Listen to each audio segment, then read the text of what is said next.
चालू हो गए। नमस्कार, मैं सुशील पांडे और आप इस न्यूज टीवी को राष्ट्रपति रूस के राष्ट्रपति पुतिन जी का 2 दिन का दौरा भारत में रहा। और राष्ट्रपति पुतिन जी भारत में जब दिल्ली पहुंचे तो हमारे प्रधानमंत्री मोदी जी उनके पास खुद गए और खुद जाकर स्वागत किया।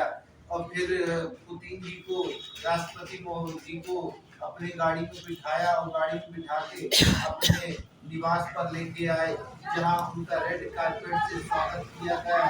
और वहीं प्रधानमंत्री जी ने अपने ही निवास में उनको भोजन कराया। इसके बाद वो महात्मा गांधी जी की समाधि में जाकर पुष्पांजलि अर्पित किए।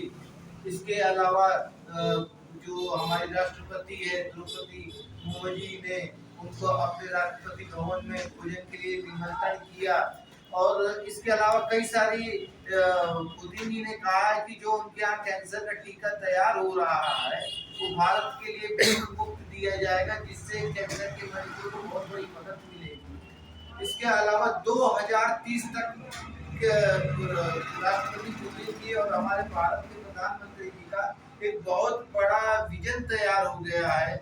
कई सारे सेक्टर में आपस में बहुत बड़ी डील हुई है इनके, जिससे दोनों ही देशों की अर्थव्यवस्था बेहतर होगी। जैसे टेक्सटाइल हुआ, इंपोर्ट हुआ, एक्सपोर्ट हुआ और कई सारे मामलों में, और भारत के कई सारे जो खाद्य पदार्थ है उन सब चीजों में का बहुत बड़ी रूस और भारत की कई सारी डीलें हुई है, जिसमें भारत को भी बहुत बड़ी मदद मिलेगी।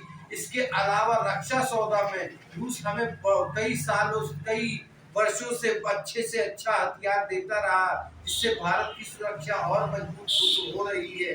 कई सारे ड्रोन और कई सारे फाइटर प्लेन भारत को रूस ने दिया है। और हम अपेक्षा यही करते भारतवासी कि रूस से हमारी हमेशा बहुत अच्छी मित्रता बनी रहे और भारत और रूस के सदैव संबंध बने रहे। भारत और रूस के अगर देखा जाए तो संबंध जो है ये राज कपूर के समय से शुरू हुआ था। बहुत बड़ी उस समय राज कपूर की लोकप्रियता थी, जिसका अभी उन्होंने उल्लेख भी किया। तो मैं सबसे बड़ी बात है राष्ट्रपति पुतिन जी को भारत आने की बहुत बहुत बधाई देना चाहता हूँ और ये कहना चाहता हूँ कि आप सदैव भारत की हर तरीके से मदद करिए और भारत को एक शक्तिशाली देश बनाने के लिए आप अपना पूरा सहयोग दीजिए। धन्यवाद।